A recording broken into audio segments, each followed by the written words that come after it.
O senhor citou 4 pontos importantes nessa maneira de coibir os abusos e atuar dentro dos assentamentos e dos acampamentos. Eu anotei aqui. Então, o uso coletivo, né, o conceito de coletividade,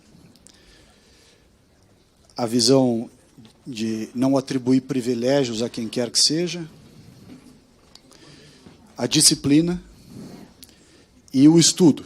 E aí o senhor citou o Pronari.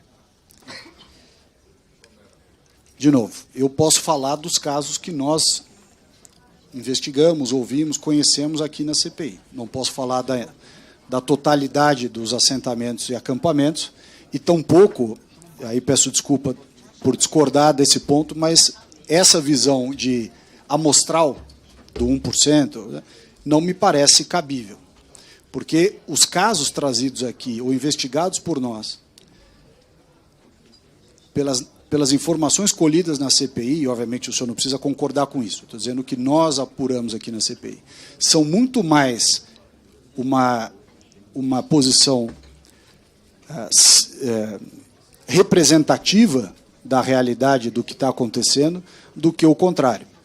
Como é uma questão de bom senso, eu admito que haja casos onde as coisas funcionam bem. Inclusive, o Marcon citou o caso do acampamento dele, do assentamento dele lá no Rio Grande do Sul. Outros aqui trouxeram, nós não tivemos a oportunidade de ir a esses locais, muito embora tenha sido facultado a CPI, pela CPI, de que as pessoas indicassem esses casos, não indicaram nenhum. O único caso, o único convite que nós recebemos efetivamente foi trazido pelo Valmir para que a gente vá no dia 26 lá na Bahia. Não houve nenhum outro caso, muito embora isso tivesse franqueado desde o início. Entretanto, nessa visão do coletivo que o senhor trouxe aqui, da prevalência do coletivo, do caráter impositivo da questão de coletividade, não foi essa a impressão e a constatação que nós tivemos aqui na CPI. Ao contrário. Em todos os casos em que nós analisamos e que nos trouxeram informações, há claramente uma dedicação braçal, pessoal, física, dos assentados e acampados, para produzir, para limpar, para fazer cerca, enfim, eles narraram aqui uma infinidade de trabalhos, inclusive trabalhos esses, em muitos casos, que nós poderíamos classificar de trabalhos forçados, e o vídeo que está aqui vai dizer isso.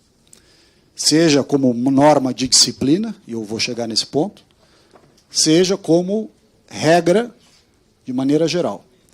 Não foram poucos os relatos que nós tivemos de pessoas que foram obrigadas a trabalhar na roça coletiva, tomando conta da portaria do acampamento, fazendo uma série de coisas sob o princípio coletivo, que o senhor citou aqui, e nenhum caso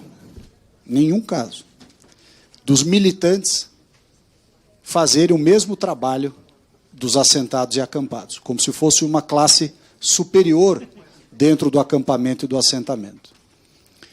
Nós também vimos, em vários casos que nós fomos, esse agora de Alagoas, o de Goiás, do Pontal do Paranapanema, as lideranças em casas melhores, em carros melhores e com funções dentro da organização da área muito menos abrasivas, muito menos desgastantes, muito menos braçais do que a coletividade das pessoas. Então, me parece, senhor João Pedro, que esse conceito de coletividade tem sido muito seletivo. A coletividade vamos dizer assim, hierarquia, o mais simples dentro do sistema, e um evidente privilégio, consubstanciado em todos esses casos que eu citei, talvez até outros, para os dirigentes, para aqueles que coordenam, para aqueles que passam no curso de militância. Inclusive, nós fomos a um local no Pontal que tinha um galpão lá e era doutrinação pura. Não tinha nenhum curso de agricultura, nada, pura doutrinação. Mas, enfim, vou entrar ainda nesse ponto, depois a gente entra. ponto da coletividade tem um alto grau de seletividade. E não por coincidência, a massa de assentados e invasores ou acampados, sem privilégio nenhum, com uma série de obrigações, ônus, e os militantes em situação absolutamente privilegiada, como eu já disse, em termos de casa, em termos de veículos, em termos de funções. O que o senhor acha disso? O senhor citou 3 casos que eu não conheço nenhum deles. Eu não posso comentá-los. Não conheço Alagoas, não conheço Goiás, não conheço lá o Pontal. O que eu insisto é que esse método aleatório de ir lá buscando determinada pessoa que já se sabe é contra o MST, ou até sofreu algum tipo de constrangimentos, é possível. Tá? Eu acho que isso não pode ser generalizado.